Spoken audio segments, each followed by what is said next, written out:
Good evening, my name is Decora Cooper, and this is my video discussion on solution-focused brief therapy and narrative therapy. Both solution-focused and narrative therapy focus on the client's story.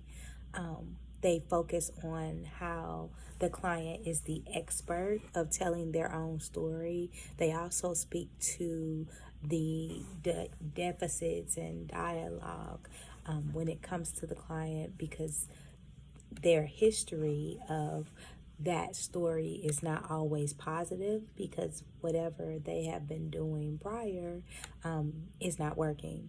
So our job as therapists is to help them to reinvent, recreate, and add to that story. The text mentions the qualities of the therapeutic relationship are at the heart of the effectiveness of both the SFBT, which of course is the solution focus, behavior therapy, and narrative therapy. So in these two therapies, it is very important that the therapists have a client-focused relationship.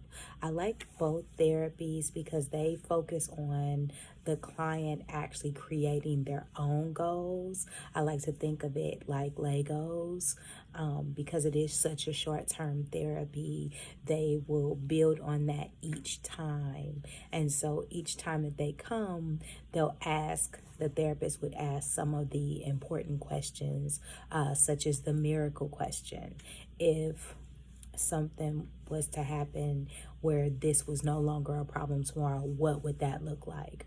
Or they would ask, since the last time that we met, what have you done to move forward in the process to help you to reach your goal? Some of the limitations of both are that they are hard to measure, because the client is the person actually setting the goals. So sometimes what we find in recovery is that the clients will try to change those goals to kind of conform to what they are doing versus what they're not.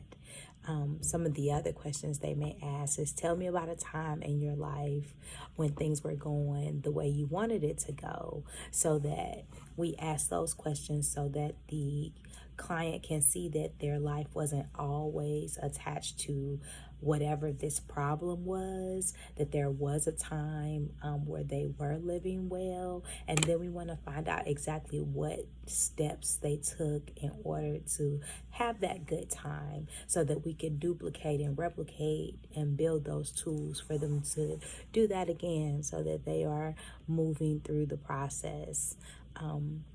Also, I do think that this is similar to biblical reference, in that God speaks of, don't worry about the past, let the past worry about itself. Let the future worry about itself. Worry not for the future, let it worry for itself. So basically it's just saying you have to live in present day, that only God is the author of our future. He is the one who knows what's going on each and every day. And what we have to do as Christians is to pray for wisdom, to accept that He is the all-knowing, the all-seeing, and it's not our will, but actually His will be done.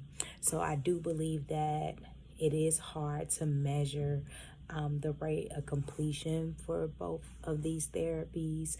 They did note in the chapter that the solution-focused therapy was used in domestic violence, and that worked in domestic violence because it does not focus on the problem per se. It focuses specifically on the solution. So it's not talking about what the violence is against that person, but how do they overcome that? How do they accept that? How do they take accountability for it? So as far as measurable outcomes, that was the only statistic that was given in the text.